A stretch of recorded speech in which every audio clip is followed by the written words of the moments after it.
ॐ जं ब्रह्मा वरुणेन्द्ररुद्रमरुतः स्तुन्वन्ति दिव्यैस्तवैः वेदैः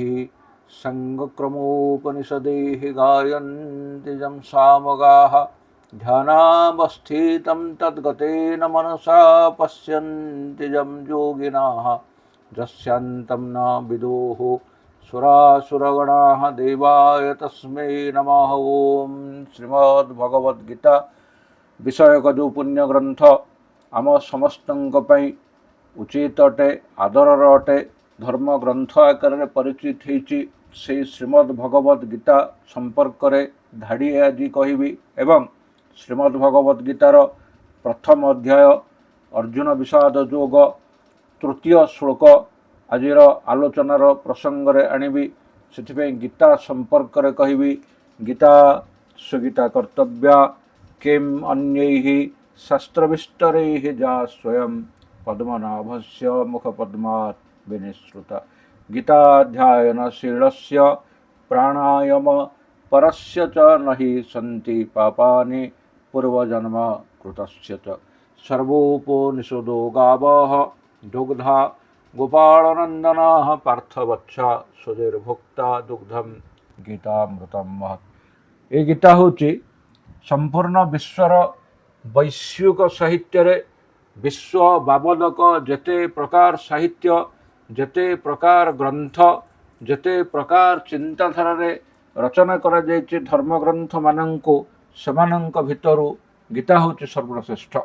सेथिपई गीता को प्रशंसा करी कुहा जायछि गीता सुगीता कर्तव्या किम अन्यैः शास्त्रविस्तरैः जा स्वयं पद्मनाभस्य मुखपद्मात् विनिश्रुता। गीता को सुगीता करवा दरकार, गीता सुगीता हवा उचित। गीता को अध्ययनशील व्यक्ति माने प्रति मुहूर्त अध्ययन करवा दरकार। गीता संपर्कित आलोचना सबु समय रहिबा दरकार। ए संसार कलुषित परिवेश को जहाँ वर्तमान सारा संसार रे देखिबा को मिलुची ताकू दूर करिवार जदि अछि ताहले गीता अध्ययन कले पूर्व जन्म कृत पाप समस्त दूरीभूत हो। आज आपण मानक पई गीता श्रीमद् भगवद गीतार प्रथम अध्याय अर्जुन विषाद योग 3 नंबर श्लोक र सम्यक व्याख्या वर्तमान करबा पई जीवी। 3 नंबर श्लोक अध्ययन करुच्ची जेतेबेले संजय कहउचंती धृतराष्ट्र होचंती धृतराष्ट्र एवं पंडु एमाने सत्यवती निकटरू जन्म हेले सेतलुकु पितामह भीष्म प्रतिज्ञा करी सारी थांती जे से विवाह करिवे नाही बरं शांतनुंकर पत्नी आकार रे गृहीत होइथिबा सत्यवती निकटरू जन्म होइथिबा पुत्र 2 जन धृतराष्ट्र पंडु एवं से समय रे विदुर नाम जने पुत्र दासी निकटरू जन्म हेले। एमाने समस्ते व्यासंक आशीर्वाद जन्म हवा कथा महाभारत स्वीकार कराई। महाभारत रचयिता व्यासदेव एमानंकु समस्तंकु ये पृथ्वी पृष्ठ को आनिले। धृतराष्ट्र सत्यवती अनौचित कार्य जहाकू उचित कार्य बोली कह जाई परिबो नाही सेथिरे धृतराष्ट्र अंध हेले किंतु ज्येष्ठ पुत्र हेतिबा हेतु तांको सिंहासन मिलला। एमाने धीरे धीरे धीरे धीरे राजकीय अहंकार को भोग करी राजकीय सीमा राजकीय परिसीमा भितरे न रही एमाने परस्पर भितरे राजकीय चिंताधारा को परस्पर प्रति आक्रमण आदि विषय को ग्रहण करी धीरे धीरे एमाने जेतेबेले अहं भावर युद्ध भितरे प्रवेश करी जाती कुरुक्षेत्रर धर्म क्षेत्र रूपक भूमि उपर से अंचलर ना होची कुरु से क्षेत्र को कहगला कुरुक्षेत्र। कुरुक्षेत्र जो मैंने शासन करने प्रस्तुत थे से कौरव नाम परिचित थे। एपाखे पंडु निकटू जन्म होता संतान माने कालक्रमे पांडव आकार परिचित थे। युद्ध अनुष्ठित होची कौरव एवं पांडवों भितर युद्धर अव्यवहित पूर्वर धृतराष्ट्र जानापी चाहूँगी संजय पाखर कारण संजय पाखे 2 प्रकार क्षमता थिला। गोटे क्षमता होची शुणी परिवार क्षमता आ गोटे क्षमता होची देखिपार क्षमता। दिव्यद्रष्टा संजय धृतराष्ट्र को समस्त प्रकार विषय बुझाइबा प्रस्तुत जितेबाला होती सेतेबेले संजय धृतराष्ट्र को यही विषय संपर्क कहले कहले पश्येताम पांडुपुत्राणाम आचार्य महतिम चमुम व्यूढ़ाम द्रुपद पुत्रेण तब शिष्येण धीमत पश्येताम पांडुपुत्राणाम हे कौरव वंशर श्रेष्ठ पुरुष धृतराष्ट्र आपण देखि दियंतु संजय कथा वर्णना करुचंती धृतराष्ट्र निकट रे पश्येताम पांडुपुत्राणाम पांडु मानकर पुत्र माने किए से पांडुपुत्र पांडुं निकट जन्म होता युधिष्ठिर भीम अर्जुन नकुल सहदेव एवं सेमानंक भितर द्रौपदींकर जो 5 पुत्र थिले प्रतिबिंध्य श्रुत सोम श्रुतकीर्ति शतानीक एवं श्रुतकर्मा ता छड़ा पांडुंकर ए जो युधिष्ठिर भीम अर्जुन नकुल सहदेव एमाने भिन्न भिन्न जगार विवाह मध्य करथिले द्रौपदी को छाड़िकी द्रौपदींकर 5 पुत्र कथा तो कहली जो मैंने प्रतिबिंध्यों पाखरु श्रुतकर्मा पर्यंत ता सहित जोधेय आसवे अभिमन्यु आसवे घटोत्कच आसवे एमाने समस्ते मिसिकी 16 सहित आउ जनकर मिश्रण मध्य घटिव सी होउचंती 17 भगवान कृष्ण सेमानंक पक्षर अछंती पांडव मानक पक्षर कौरव पक्षर दुर्योधन पाखरु आरंभ करी जोजोत्सु पर्यंत दुर्योधन होउचंती प्रथम पुत्र जे कि धृतराष्ट्रंकर जोजुत्सु होउचंती शेष पुत्र तेणु 1 पाखरु आरंभ करी 100 पर्यंत कौरव पक्षर सैन्य यांको देखै देकी कहउचंती जे पश्येताम पांडुपुत्राणाम आचार्य महतिम चमुम ए चमू को तमे देखि दियो चमू एठी गोटे शब्द प्रयोग कराउची चमू जहाँ हूँ सैन्य संगठन महान सैन्य संगठन को तमे देखि दियो धृतराष्ट्र संजय माध्यम रे मु आपनको दर्शन करे दउची संजय निजक निजे कथा कहते संजय माध्यम रे संजय देखि पारुचंती सेथिबे संजय कहते जे आचार्य सहित उपस्थित होइतिबा आचार्य कहले द्रोणाचार्य एवं कृपाचार्य एमाने 2 भाई आकार रे जन्म हुअन्ति तेणु कृपाचार्य तांको व्यवस्था सी अलग रही जाती द्रोणाचार्य बाट रही जाती कृपाचार्य निकटरू जो पुत्र जन्म होती से पुत्र ना हूँ धृष्टद्युम्न औद्धत्य स्वभाव से राजपुत्र धृष्टद्युम्न स्वभाव हूँ औद्धत्य तेणु धृष्टद्युम्न जन्म हुंती महाभारतर कहानी भितर द्रुपद राजांकर यज्ञ समय यज्ञ कुंडरू 2 जन संतान जन्म होती द्रुपद राजांकर संतान आकार धृष्टद्युम्न भी परिचित होती ता सहित द्रुपद राजांकर कन्या आकार द्रौपदी परिचित होती किंतु धृष्टद्युम्न द्रोणाचार्य शिष्य होते स्वभाव तांकर भल नथिला उचित नथिला अतएव से वर्तमान कोठी अछंती पंडु मानक पाखरे से वर्तमान युद्ध करने जाउछंती कौरव मानक पाखरे थिबा द्रोणाचार्य को से मृत्यु मुखरे पहुंचाई हेतु द्रोणाचार्य पुत्र अश्वस्थामा यहाकू सहजरे सही पारले नहीं सेथिपई से तांकू मृत्यु मुखरे पहुंचाई महाभारत युद्ध अंतर्गत विषय जहाँकि द्वितीय धाड़ी रे आसिब पश्येताम पांडुपुत्राणाम 16-17 जन पांडुपुत्र भितर कृष्ण को अंतर्गत नकरी जदि कह 16 जन पांडुपुत्र ये एकाठी होती पांडुंकर संतान मान एकाठी होती युद्ध क्षेत्र में युद्ध करने पश्येताम पांडुपुत्राणाम आचार्य महतिम चमुम आचार्य गुरुदेव एक देखि दिंतु धृतराष्ट्र होती आचार्य आचार्य को देखे कहते आचार्य महतिम चमुम आचार्य को भी देख से पाखे सी अच्छा द्रोणाचार्य युद्ध करने भी सी सतत प्रस्तुत सदा प्रस्तुत से पाखे सी अच्छा व्यूढ़ाम द्रुपद पुत्रेण तब शिष्येण धीमता व्यूढ़ाम द्रुपद पुत्रेण द्रुपद पुत्र मान कथा मु कहली युधिष्ठिर भीम अर्जुन नकुल सहदेव यांको सहित जे द्रुपद पुत्र जी अछंती द्रुपद पुत्र होचंती किए से ना धृष्टद्युम्न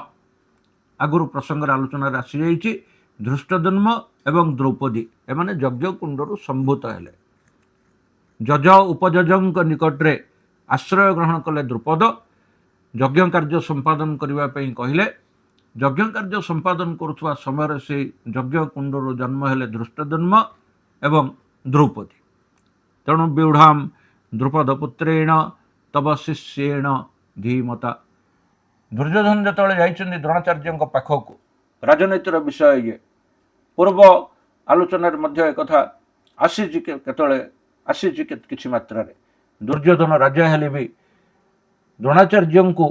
प्रभावित करबा पई द्रोणाचार्यଙ୍କ पाखरे निजर शिष्यत्वକୁ उपस्थापन करबा पई तांको पाखकु जाइछन्ति तांको पाखर जेंगे वर्णना करछन्ति आपण देखि दियंतु युद्ध क्षेत्र रे आपण उपनीत हेतिला बेले आपणकर जे शिष्य जे होछन्ति द्रुपद पुत्रंकर शिष्य होछन्ति धृष्टद्युम्न से आपणक निकटरू शिक्षा ग्रहण करिछि शिक्षा ग्रहण करथिले भी से वर्तमान आपणक पाखरे अधीनस्थ होइकि रहु नै से आपणक पई कृतज्ञता प्रकाश करू नहीं शिष्य आकार रे शिक्षा सिना ग्रहण करछि किंतु आपणको शिक्षक आकार रे ग्रहण करी आपणक प्रति यथार्थ सम्मान प्रदान करबा पई से उचित माने करू नहीं तब शिष्येण धीमता से बहु बुद्धिमान संपन्न अनेक बुद्धि से परिपूर्ण होइकि रहिछि किंतु बुद्धि सब दुष्ट बुद्धि होइकि रहिछि महाभारत युद्ध रे जेति कि भल बुद्धिर कार्यकलाप देखा मिले ताठू अनेक असत् बुद्धिर कार्यकलाप देखा मिलता एथि महाभारत को गोटे युद्धर ग्रंथ गोटे कलहर ग्रंथ एवं महाभारत में भ्रातृ विवादर प्रथम मंजी से पोता है भ्रातृ विवाद हेले केमितिका विवादटा हम से कथा को पोता है से कथा से रोपण कराई जहाँकि प्राचीन भारत वर्षर साहित्य इतिहास क्षेत्र में यह बेस स्पष्ट से संजय ये बुझे दौरान पश्येताम पांडुपुत्राणम पांडु मानकर पुत्र जो माने द्रौपदी 5 पुत्र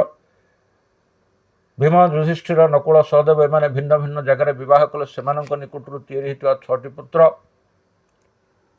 पांडव निजे 5 जन एमाने समस्ते मिसिक 16 जन भगवान कृष्ण तांको संगे मिसिले 17 जन ए 17 जनक भितर पुणी आउ जने आसिक मिसी जाइछन्ति से किए ना सी द्रुपद पुत्र धृष्टद्युम्न ए धृष्टद्युम्न बाबद कहवाई ए गोटे श्लोक को उपस्थापन कराउछि तब शिष्येण धीमता से बड़ धीमान अटे से बुद्धिमान अटे से युद्धरे धुरंधर से समस्त प्रकार सैन्य को परिचालन करने से योग्य अक्षयहिणी सेना चतुरंग बाहिनी रथारोही अश्वारोही गजारोही पदातिक सैन्य बाहिनी को जो हजार हजार संख्यार सैन्य माने एकत्रित हुंती ए समस्त को परिचालन करने धृष्टद्युम्न योग्यता अर्जन कर महाभारत युद्ध में अवतीर्ण हो सारी ये क्षेत्र में प्रश्न उठुची जे शिष्य मानकर गुरु मान प्रति जी कृतज्ञता रहिबा कथा सेति कृतज्ञता कहीं रहिला नहीं तार समाधान मध्य एठी आमे आलोचना भितर को आनिबा समय जतले परिवर्तन होता है समय जतले परिवर्तन स्वर समय जतले बदली जाउथाय कृतज्ञतार भाषा जतले कृतज्ञता हो जाउथाय शिक्षा ग्रहण करिबा शिक्षा प्रदान करथिबा गुरु मानकर स्थान जतबेले निम्नस्थ हो जाउथाय जतबेले कमी जाउथाय से समय शिक्षा ग्रहणकारी व्यक्ति विशेष माने भी बेले बेले कृतज्ञ हो जाउथांती यह होछि समयर प्रभाव तेणु समय को सठिक उपाय रे चिन्हिबा पई परिचित होबा पई समयर वर्णना प्रदान करिबा पई जो ग्रंथ आम पाखरे उदाहरणीय ग्रंथ एक रही आम पाखरे स्पष्ट भाव में आमको सबु प्रकार भाषा सबु प्रकार विद्या सबु प्रकार भेद सबु प्रकार ज्ञान को प्रदान करिबा पई जो ग्रंथ योग्य होइछि से ग्रंथ होछि श्रीमद् भगवद गीता एवं श्रीमद् भगवद गीतार ए 3 नंबर श्लोक रे वर्णना करागला संजय धृतराष्ट्र को कहते राजन आपण देखंतु आचार्य उपस्थित अछंती पंडुंगर संतान माने युधिष्ठिर आदि क्रम से 5 जन उपस्थित अछंती द्रुपद पुत्र माने 5 जन उपस्थित अछंती युधिष्ठिर भीम अर्जुन नकुल सहदेव से समय अन्यत्र विवाह करथिबा एवं सेमानक स्त्री मानक पाखरु जोधेय सर्पग नरमित्र घटोत्कच आदि क्रम जो पुत्र माने सब थिले सेमाने भी उपस्थित अछंती